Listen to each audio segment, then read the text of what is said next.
কি মাল নিয়ে যেতে আসতো তারা?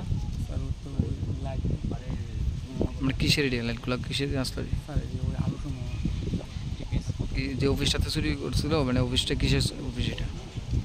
এই অফিসটা কিসের এটা? স্যার এই যে কতজন আসতো তার সাথে?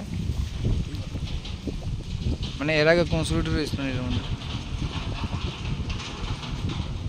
মানে বাউন্ডারি সব দিকে ঠিকঠাক আছে নি বা যার কারণে চুরি হয়েছে? গত 21 এপ্রিল 2025-এ রাত্রেবেলা এগ্রিকালচার একটা ওই আলু পটেটো প্ল্যান্টেশন বাগান থেকে একটা গোডাউন থেকে 17টা হ্যালোজেন লাইট চুরি হয়েছিল। তো তারপরে তাদের কমপ্লেন বলে আমরা একটা স্পেসিফিক একটা কেস রেজিস্টার করেছি। কেস নেওয়ার পরে সন্দেহমূলক আমরা গতকাল রাত্রেবেলা দুজনকে আটক করছি।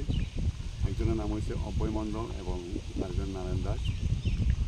এখন আটককৃত ব্যক্তিদের বক্তব্য মূলে আমরা তারা যেখানে চুরি করে মালটি লুকিয়ে রেখেছি ওই জঙ্গলের মধ্যে, এখান থেকে আজকে আমরা 17টা হ্যালোজেন লাইট সক্ষম করতে পেরেছি এবং যে হর্টিকালচারে যারা অথরিটি তাদের আইডেন্টিফাইড হয়েছে এটা তাদের বাগান থেকে মানে গোডাউন থেকে চুরি হওয়া মাল।